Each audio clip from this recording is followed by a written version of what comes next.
La nouvelle a choqué la France et une bonne partie du monde. Dans la nuit du mercredi 15 septembre 2021, l'Australie annonce qu'elle annule la commande de 12 sous-marins d'attaque commandés à la France en 2016. C'est un choc, car il s'agit non seulement d'un contrat de 56 milliards d'euros qui part en fumée, mais également car cette rupture annonce une reconfiguration des grandes alliances militaires dans le monde. Bien sûr, la Chine reste au cœur de ces événements, ainsi qu'une remise en question de la stratégie géopolitique des USA. Allez, c'est parti!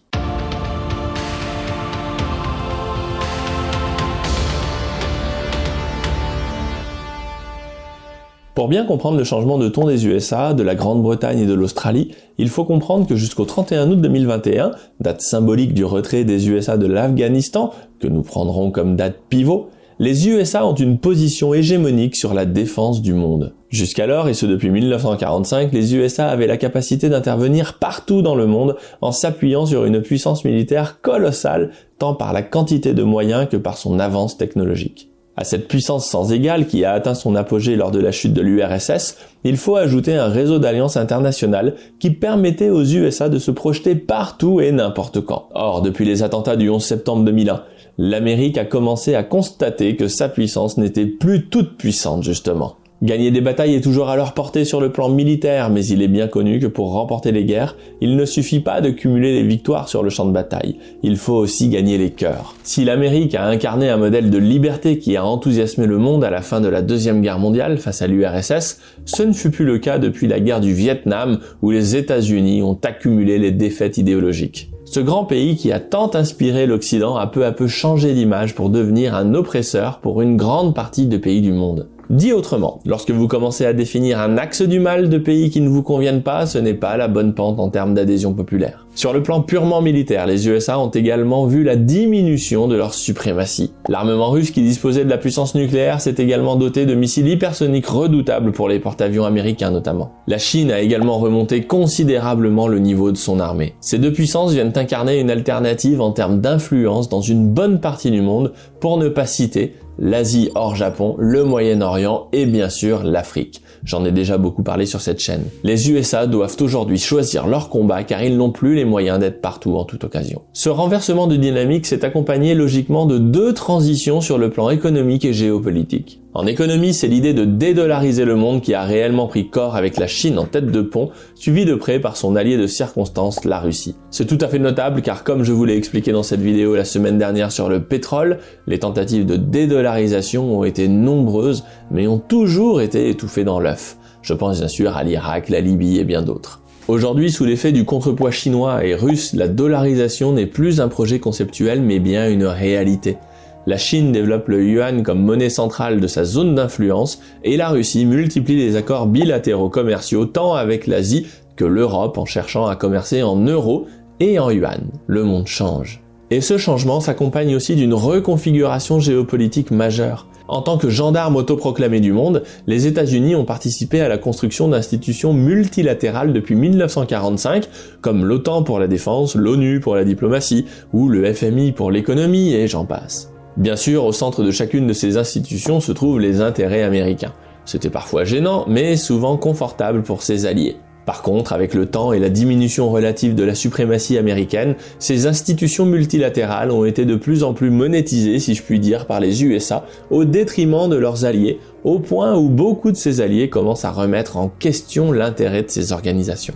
D'un côté, les USA trouvent qu'ils paient cher pour peu de retours aujourd'hui, et de l'autre, des pays comme la France trouvent que les USA deviennent de plus en plus gourmands pour un service de moins en moins grand. Certains ont vu dans la création de l'Union européenne une réponse à cette présence envahissante de l'Amérique. Pourtant, ces espoirs ont été largement déçus car l'Union européenne n'a d'union que le nom et une monnaie. Malheureusement, une monnaie commune peut être le résultat d'une convergence politique, mais l'inverse ne s'est jamais révélé vrai. Il nous reste donc peu de choses. Les USA, à partir de la présidence de Trump, ont donc commencé ouvertement à remettre en cause ces systèmes multilatéraux. Cela s'est fait avec une certaine rudesse, et beaucoup se sont cachés derrière leurs petits doigts en dénonçant la brutalité de Trump, alors que dans le fond, tout le monde sent bien que c'est la marche de l'histoire. D'ailleurs, en ce qui concerne le retrait des USA en Afghanistan, c'est l'acte géopolitique le plus parlant. L'administration Trump en a parlé et l'administration Biden l'a fait.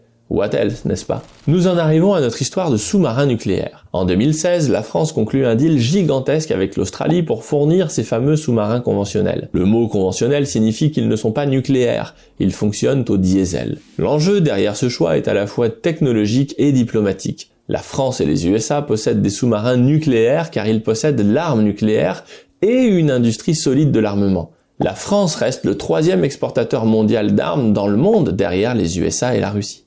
Lorsque l'Australie achète des sous-marins conventionnels, elle se positionne comme une puissance de second rang, qui laisse entendre que sa ligne de défense militaire s'abritera derrière des alliances dans le cadre du multilatéralisme dont on a parlé. Clairement, tout le monde sait qu'en cas d'attaque par un pays tiers, l'Australie serait défendue par les USA et les pays européens. Mais alors, que s'est-il passé cette nuit du 15 septembre? En choisissant de dénoncer la commande à la France de 12 sous-marins conventionnels en faveur d'une commande de sous-marins nucléaires aux USA, et à la Grande-Bretagne, l'Australie donne une tribune à la formation de cette nouvelle alliance appelée AUKUS pour Australia, United Kingdom et USA. Ce revirement commercial est une déclaration formelle d'un revirement des alliances internationales. Les USA se rapprochent de leurs alliés historiques et indéfectibles et lâchent progressivement les alliés secondaires comme la France. D'ailleurs, lors du Brexit, j'avais expliqué sur la chaîne que les Britanniques avaient très bien compris où étaient leurs intérêts. Comme l'a dit Churchill à De Gaulle, entre l'Europe et l'Atlantique, la Grande-Bretagne choisira toujours de prendre le parti du grand large. Le monde poursuit sa fragmentation entre 3 grandes zones d'influence en compétition, l'Asie, l'Europe et les USA. Donc, lorsque la France se plaint car elle feint de ne pas comprendre ce revirement de l'Australie, alors qu'elle aurait très bien pu vendre des sous-marins nucléaires à l'Australie, tout le monde a bien compris que là n'était pas l'enjeu. Le problème n'est pas technique, il est bien géopolitique. Est-ce pour autant que la France n'a plus de solution? Bien au contraire, un retrait partiel des services militaires américains de l'Europe signifie des opportunités pour la France. La France est un des rares pays d'Europe à avoir une armée et une industrie de l'armement qui tient encore à peu près debout. Libre à nous d'aller proposer nos services là où les USA se retirent. Nous avons une réelle possibilité de prendre une belle place au sein des pays européens. Par contre, il est important de faire son deuil du mythe de l'Union européenne. Les Allemands sont des voisins avec lesquels nous sommes en paix, mais ce ne sont clairement pas des amis tant leurs objectifs divergent des nôtres. Sur le plan militaire, ils ont aussi une armée et une industrie. Nous sommes donc concurrents. Sur le plan du mix énergétique, ils se sont englués dans la doxa des énergies renouvelables envers et contre tout bon sens, alors que nous avons la chance d'être une puissance nucléaire avec une industrie nucléaire civile parmi les meilleures au monde. Certes, nos compétences nucléaires sont sur le déclin. Mais si nous décidons de rompre avec l'imbécibilité du tout renouvelable, nous avons une carte à jouer dans le nucléaire civil. Par contre, cette stratégie ne pourra se faire que contre l'Allemagne, qui a pris le parti de militer au sein de l'Union européenne contre le nucléaire civil. Une telle politique est une agression directe des intérêts de la France. En ce qui concerne l'euro, c'est la même chose.